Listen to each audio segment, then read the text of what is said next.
வணக்கம் students. Next நம்ம பார்க்க போகிறது ஆர்எல்சி சர்க்கியூட்லேயே இன்னொரு ப்ராப்ளம் தான் பார்க்க போகிறோம். ஸோ இந்த கொஷனில் கூட பார்த்துட்டிங்கன்னா உங்களுக்கு டயக்ராம் கொடுக்கல, டயக்ராம் நீங்கள் தான் ட்ரா பண்ணணும். அது மட்டும் இல்லாமல் வேல்யூஸ்லாம் வந்து டைரெக்டாக கொடுக்காம ஒரு எக்ஸ்ப்ரெஷன் மாதிரி கொடுத்துட்டு சால்வ் பண்ண சொல்லுவாங்க. ஸோ கொஞ்சம் ட்ரிக்கி கொஷின் க்ரியேட் பண்ணிவிட்டு கொடுப்பாங்க. ஸோ அதெல்லாம் எப்படி சால்வ் பண்ணுறது, யூனிவர்சிட்டி எக்ஸாமில் கேட்ட problem.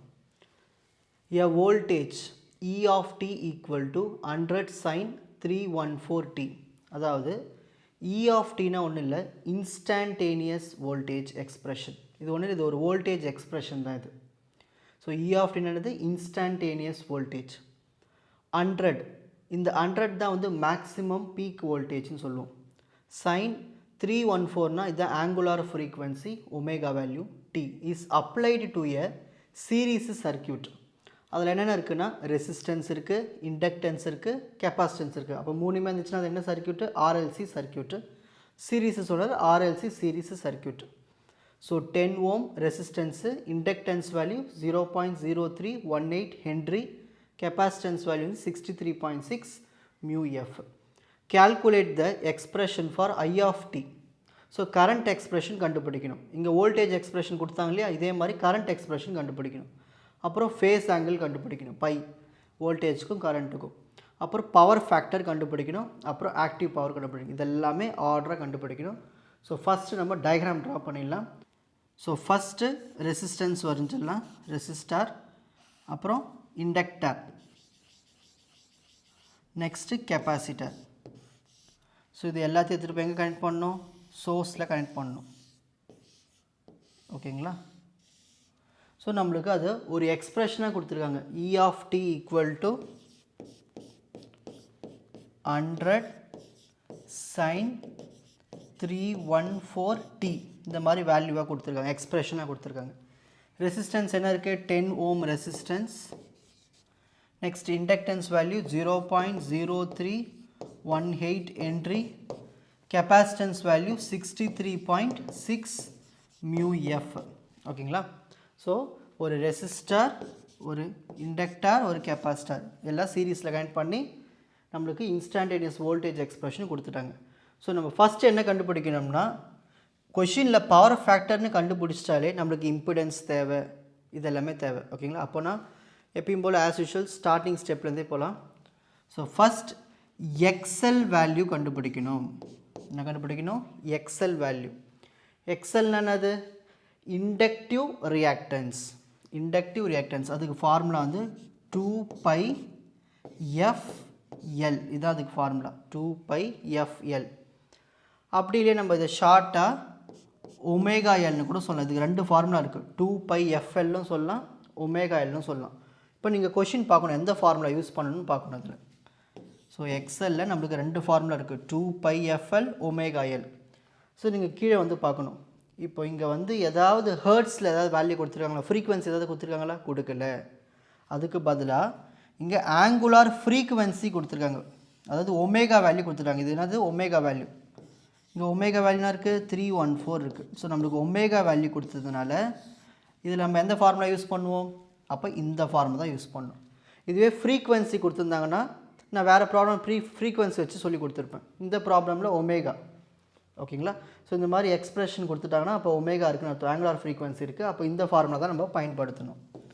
Therefore XL equal to omega எவ்வளோ கொடுத்துருக்காங்க? 314 இன்ட்டு எல்னா இண்டக்டன்ஸ் வேல்யூ. இண்டக்டன்ஸ் வேல்யூவில் இருக்குது 0.0318.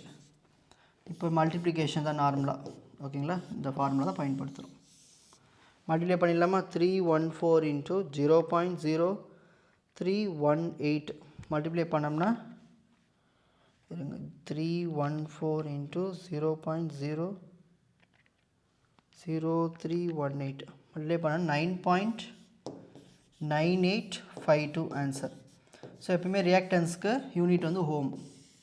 ஸோ எக்ஸ்எல் கண்டுபிடிச்சாச்சு. இதே மாதிரி XE கண்டுபிடிச்சிரும்.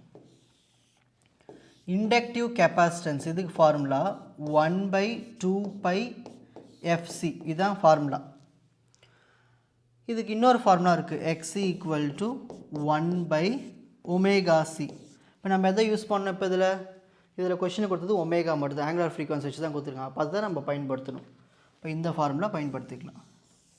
So XC equal to 1 by omega value என்ன இருக்குது 314 இன்ட்டு கெப்பாசிட்டன்ஸ் வேல்யூ என்ன இருக்குது 63.6 μF 63.6 மியூனானது 10 பவர் -6. இப்போ இதை அப்படியே கேல்குலேட்டரில் டைப் பண்ண போகிறோம். அது எப்படி டைப் பண்ண சொல்கிறோம் பாருங்க. ஃபஸ்ட்டு 1 அப்புறம் divided simple open bracket 314 into 63.6 into 10 பவருக்கு இந்த ஒரு சிம்பிள் இருக்கும் அதை போட்டு -6 டைப் பண்ணிவிட்டு ப்ராக்கெட்டை க்ளோஸ் பண்ணி ஈக்குவல் டு ப்ரெஸ் பண்ணால் உங்களுக்கு ஆன்சர் வந்துடும். XC ஈக்குவல் டு இப்போ பண்ணலாமா 1 divide by open bracket 314 into 63.6 into 10 அந்த பவர் சிம்பிளுக்கு அதை டைப் பண்ணிவிட்டு -6 close the bracket equal to answer. So answer 50.074 ohm தான் நமக்கு கிடைச்ச capacitive reactance. So XL value கண்டுபிடிச்சாச்சு, XC வேல்யூ கண்டுபிடிச்சாச்சு. இப்போ Z வேல்யூ ஈஸியாக கண்டுபிடிச்சிடலாம். Z ஈக்குவல் டு அதுக்கு ஃபார்முலா பாருங்கள் square root of resistance square plus inductive reactance minus capacitive reactance the whole square. இதுதான் அதுக்கு formula. Z equal to Z என்னது இம்பிடன்ஸ், Z என்னது இம்பிடன்ஸ். ஓகேங்களா. சரி, ரெசிஸ்டன்ஸ் எவ்வளோ கொடுத்துருக்காங்க கொஷினில் டயக்ராமில் 10 ஓம் ரெசிஸ்டன்ஸ் அதை தான் நம்ம எடுத்துக்கணும். ஓகேங்களா. ஸோ அப்போ என்ன பண்ணுங்க 10 ஸ்கொயர் பண்ணணும் 10 ஸ்கொயர் ப்ளஸ் இண்டக்டிவ் ரியாக்டன்ஸ் என்ன கண்டுபிடிச்சோம் XL value 9.9852 minus capacitive reactance என்ன கண்டுபிடிச்சிருக்கோம் XC value 50.074 the whole square. ஓகேங்களா. Z equal to square root of இப்போ 10 ஸ்கொயர் பண்ண வரும் 100 ப்ளஸ் இது ரெண்டு சப்ராக்ட் பண்ணலாமா 9.9852 மைனஸ் 50.074 சப்ராக்ட் பண்ணால் நம்மளுக்கு -40.0888 வருது. இது போய் ஸ்கொயர் பண்ண போகிறோம். மைனஸ் ஸ்கொயர் பண்ணால் அது ப்ளஸ் ஆகிடும். ஓகேங்களா. ஸோ 100 ப்ளஸ் 40.0888 ஸ்கொயர் பண்ணோம்னா 1607.11 வருது. ஒரு நம்பர் டெசிமல்லாம் மாறினா பிரச்சனை இல்லை. ஓகேங்களா. 100 ப்ளஸ் 1607.11 ஆட் பண்ணால் 170.111 வருது. இதுக்கு அப்படியே ரூட் எடுத்தால் முடிஞ்சு போச்சு.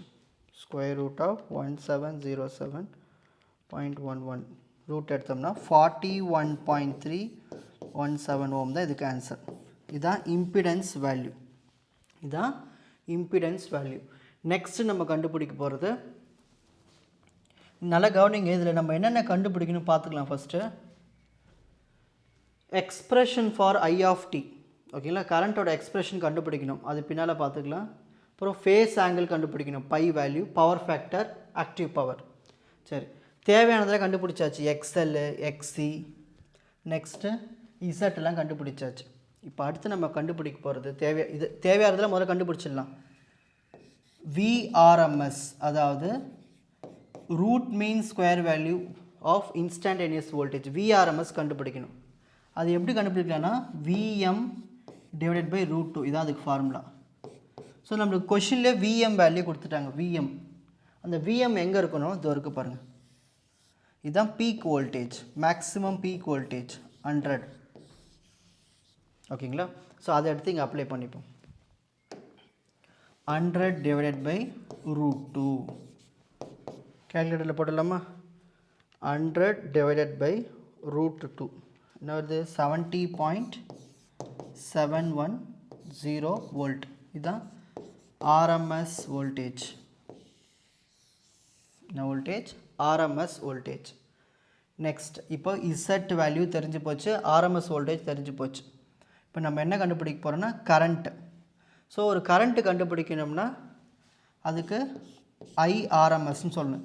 எப்போல்லாம் உங்களுக்கு வந்து இந்த மாதிரி ஃப்ரீக்வன்சிலாம் வந்து எக்ஸ்ப்ரெஷன் மாதிரி வந்துட்டாலே இன்ஸ்டன்டேனியஸ் வோல்டேஜ் வந்துட்டாலே நம்ம RMS வச்சு தான் சால்வ் பண்ணுமே. அதனால தான் RMS வச்சு எழுதுகிறோம். ஓகேங்களா? சரி, IRMS நார்மலாக Ohm's law formula I = V/R தானே. ஸோ இங்கே வீணா இருக்குது RMS வோல்டேஜ் பை ரெசிஸ்டன்ஸுக்கு நம்ம என்ன பண்ணுவோம், இங்கே இந்த Z வேல்யூ தான் சூஸ் பண்ணணும். So V/Z impedance. RMS voltage எவ்வளோ இருக்குது 70.710. இம்பிடன்ஸ் வேல்யூ எவ்வளோ கண்டுபிடிச்சிருக்கோம் 41.317. 41.317 இது ரெண்டு டிவைட் பண்ணிடலாமா? 70.710 into 41.317 2921.5. சாரி மல்டிப்ளை பண்ணிட்டேன்னா டிவைட் பண்ணணும். சாரி 70.710 divided by 41.317 டிவைட் பண்ணால் 1.7114 ஆம்பியர் வருது. இதுதான் RMS கரண்ட். ஓகேங்களா? இப்போ எனக்கு மேக்ஸிமம் கரண்ட் வேணும், பீக் கரண்ட். அதை நம்ம IMன்னு சொல்லுவோம். மேக்ஸிமம் கரண்ட் IM = அதுக்கு என்ன பண்ணோம்னா RMS கரண்ட்டை √2ஆல் மல்டிப்ளை பண்ணணும். இதுதான் அதுக்கு ஃபார்முலா. இப்போ எப்படி நம்மளுக்கு மேக்ஸிமம் பீக் வோல்டேஜ் கிடச்சிது, கொஷின்லேயே அது கொடுத்துட்டாங்க. என்னது VM வேல்யூ, இது கொஷின்லேயே கொடுத்துட்டாங்க. அதேமாதிரி நம்ம மேக்ஸிமம் பீக் கரண்ட்டும் தேவை. அப்போ தான் நம்ம அந்த I எக்ஸ்பிரஷன் எழுத முடியும். ஸோ அதான் IM = IRMS × √2. ஸோ IRMS என்ன கண்டுபிடிச்சிருக்கோம் 1.7114 × √2. இது சால்வ் பண்ண ஆன்சர் கிடச்சிரும். 1.7114 × √2 2.420 ஆம்பியர். இதுதான் மேக்ஸிமம் பீக் கரண்ட். ஸோ தேவையானதெல்லாம் நம்ம இப்போ கண்டுபிடிச்சி வச்சாச்சு. இதுக்கப்புறம் நார்மல் எக்ஸ்பிரஷன் எழுத வருதான். ஸோ எதெல்லாம் தேவையோ அதெல்லாம் கண்டுபிடிச்சாச்சு. இன்னும் நம்மளுக்கு என்ன தேவைன்னா பை வேல்யூ தேவை. அதாவது பவர் ஃபேக்டர் இப்போ கண்டுபிடிச்சிரும். Power factor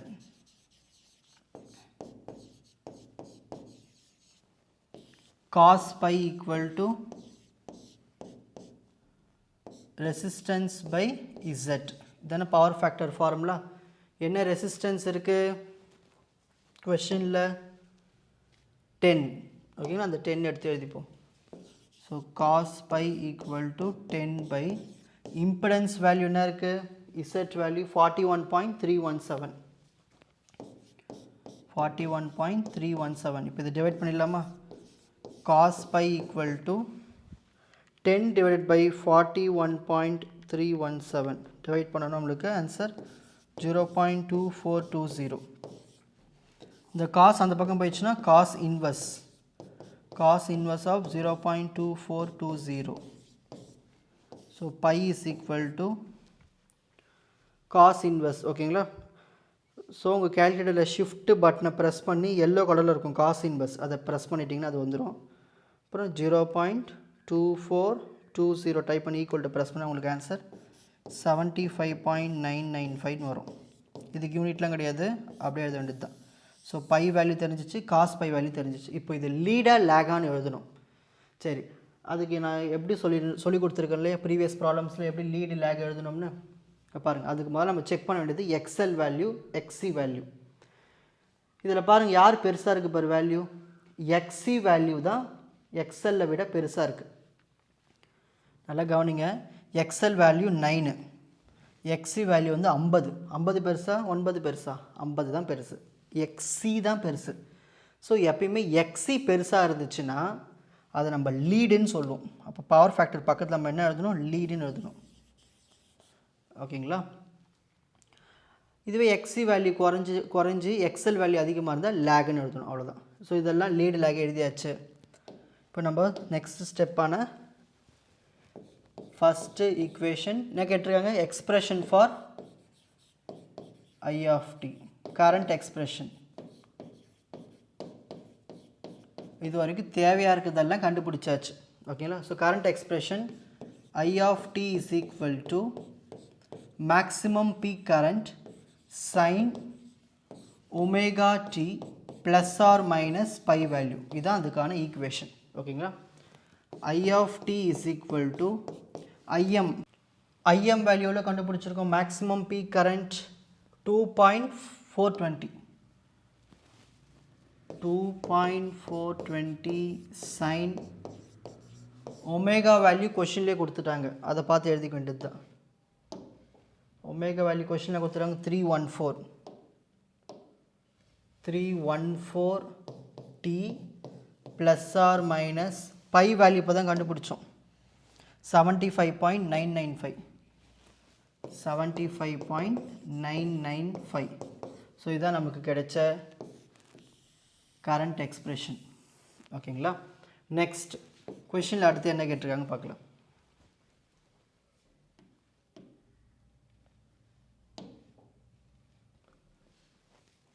so expression for I of t கண்டுபிடிச்சாச்சு. இப்போ ஃபேஸ் ஆங்கிள் பை அதுவும் கண்டுபிடிச்சாச்சு. அப்புறம் பவர் ஃபேக்டரும் கண்டுபிடிச்சாச்சு. இன்னும் ஆக்டிவ் பவர் மட்டும்தான் இருக்குது. என்ன இருக்குது? ஆக்டிவ் பவர் தான் இருக்குது. ஓகேங்களா? ஸோ இதுதான் ஃபேஸ் ஆங்கிள். ஸோ இந்த ஆங்கிளும் கண்டுபிடிச்சாச்சு. பவர் ஃபேக்டர் இதுவும் கண்டுபிடிச்சாச்சு. ஓகேங்களா? இன்னும் பேலன்ஸ் என்ன தான் இருக்குது? Active power. நீங்கள் வேணால் இங்கே எழுதிக்கலாம், அடுத்தடுத்து எழுதி வரோம் இல்லையா? So first phase angle phi is equal எவ்வளோ கண்டுபிடிச்சோம்? 75.995 டிகிரி. அப்புறம் பவர் ஃபேக்டர் காஸ் பை அது எவ்வளோ கண்டுபிடிச்சோம்? 0.2420. பவர் ஃபேக்டர் என்ன கண்டுபிடிச்சிருக்கோம்? 0.2420. 0.2420. ஸோ இன்னும் நம்ம என்ன கண்டுபிடிக்க வேண்டியது? ஆக்டிவ் பவர் தான் கண்டுபிடிக்க வேண்டியது இருக்குது. Active power. ஸோ இந்த ஆக்டிவ் பவர் எப்படி கண்டுபிடிக்கலாம்னா P is equal to VRMS IRMS cos pi தான் ஃபார்முலா. எப்போல்லாம் நம்ம வந்து இன்ஸ்டன்டேனியஸ்னு ஒரு வோல்டேஜ் எக்ஸ்பிரஷன் வந்துட்டாலே பவருக்கு தான் formula. P is equal to VRMS IRMS cos pi. VRMS எவ்வளோ கண்டுபிடிச்சிருக்கோம்?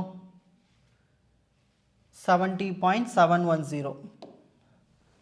70.710. IRMS எவ்வளோ கண்டுபிடிச்சிருக்கோம்? 1.7114. 1.7114. cos pi வேல்யூ எவ்வளோ கண்டுபிடிச்சிருக்கோம்? 0.2420. 2420. So P is equal to multiply பண்ணிடலாமா? 70.710 into 1.7114 into 0.2420. ஸோ பவர் நம்மளுக்கு கிடைச்சது 29.285 வாட். அவ்வளோதான், ஆக்டிவ் பவரும் கண்டுபிடிச்சாச்சு. சரி, இப்போது இந்த லீடு எழுதியிருக்கீங்க இல்லையா, இதை நீங்கள் இங்கே காஸ் பை பக்கத்தில் கூட எழுதிக்கலாம். ஓகேங்களா? ஸோ காஸ் பை பக்கத்தில் லீடு எழுதுங்க, இந்த பை பக்கத்தில் லீடு எழுதி வைங்க. சரி, இதெல்லாம் முடிஞ்சு போச்சு. ஓகே, இப்போ ஸ்க்ரீன்ஷாட் டைம். ஃபஸ்ட் பேஜுக்கு போயிடலாம். அதான் first page. First diagram draw பண்ணணும், எக்ஸ்எல் கண்டுபிடிக்கணும், எக்ஸி கண்டுபிடிக்கணும், அப்புறம் இசட் கண்டுபிடிக்கணும், VRMS IRMS IM power factor, அப்புறம் ஃபேஸ் ஆங்கிள், அதுக்கப்புறம் 1 by 1 எடுத்து எழுதிட்டு ஆக்டிவ் பவர் கண்டுபிடிச்சிட்டா முடிஞ்சிச்சு. உங்களுக்கு இந்த கண்டென்ட் ஈஸியாக புரிஞ்சிருக்கும்னு நினைக்கிறேன். வாட்ச் அதர் எபிசோட்ஸ் இன் த appropriate playlist. Fuji silver academy strength success guarantee. வணக்கம்.